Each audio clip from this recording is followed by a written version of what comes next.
আসসালামু আলাইকুম সম্মানিত ভিউয়ার, সবাই কেমন আছেন? আশা করি আল্লাহর রহমতে সবাই অনেক অনেক ভালো আছেন। আমিও আপনাদের তো আল্লাহর রহমতে অনেক অনেক ভালো আছি।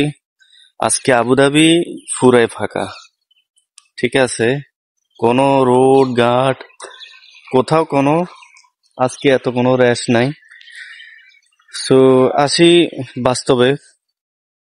অনেকে নতুন করে হয়তো ইউটিউবে ফেসবুকে হয়তো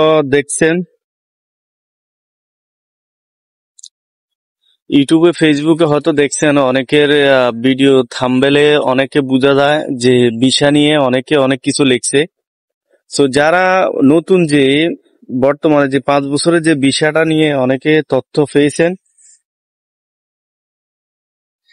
তথ্য অনুযায়ী এই 5 বছরের ভিসাটা যদিও সবার জন্য না, এই 5 বছরের ভিসাটা নতুন করে যারা এই 55 বছর পর্যন্ত, 55 বছরের উপরে যারা ধরেন না বিদেশ করতে করতে তাদের 55 বছর হয়ে গেছে, পুরান এক্সপিরিয়েন্স বিভিন্ন ব্যবসা খাতে, ওদের জন্য খুলছে। একবারে যে আপনার আমার জন্য নরমাল ক্যাটাগরি একবারে ভিসা খুলে দিয়েছে, মানে ওই হাই হুতাশ বা ভিসা নিয়ে তথ্য অনেকে অনেক কিছু দিচ্ছে, কিন্তু বাস্তবতা বড় কঠিন। এই 5 বছরের ভিসাটা সবার জন্য না, সবাই একটু সাবধানে থাকবেন, সাবধানে করবেন। নরমাল ক্যাটাগরির ভিসা কখন খুলবে বা কি আসবে বিষয় যদি কখনো কোনো নিউজ আসে, সবাই ইউটিউব ফেসবুকে তো দৈনিকে অনেকে অনেক নিউজ দেখেন, বা ভিসা ট্রান্সফার বা ভিসা গুগলে এখন সার্চ করলে এই জিনিসটা অনেকে পাইয়ে যান অ্যাভেলেবেল। তো অত টাইপিং সেন্টারও যাই জিজ্ঞেস করতে পারবেন, সব জায়গাতে এটার খোঁজ খবর নিতে পারবেন। তো এত হাই হুতাশ করবেন না। বাংলাদেশিদের জন্য এখনো কোনো সব ধরনের ভিসা বা নর্মাল কোনো ক্যাটাগরির কোনো বিষয় খুলে নাই।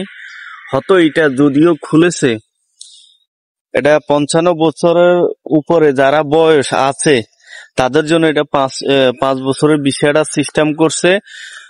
তাদের এক্সপিরিয়েন্স অনুযায়ী বা তাদের বিভিন্ন দেশের সফর অনুযায়ী সকল কিছু মিলে আপনি যে কোনো দেশ থেকে ইউএর এই 5 বছরের বিষয়টা নিতে পারবেন। আপনি সৌদি থাকলেও এখন আসলে পাবেন, আপনি ওমান থাকেন, বাহরাইন থাকেন, বিভিন্ন যে কোনো দেশ থেকে আপনি আসেন, আপনার 55 বছরের উপরে যারা এক্সপিরিয়েন্স নট ফর 55 বছর অনলি ইউএই বা বিভিন্ন দেশ থেকে আপনি 55 বছর আপনি ছিলেন, 55 বছর হলে একটা মানুষের আর থাকে কি, তো এটাও বুঝতে হবে। আশা করি সবাই ভালো থাকবেন আর অযথা কোনো ফেক নিউজে কখনো ইনভলভ হবেন না। আসসালামু আলাইকুম। যদি কোনো ভালো নিউজ আসে সবাই টের পাবেন।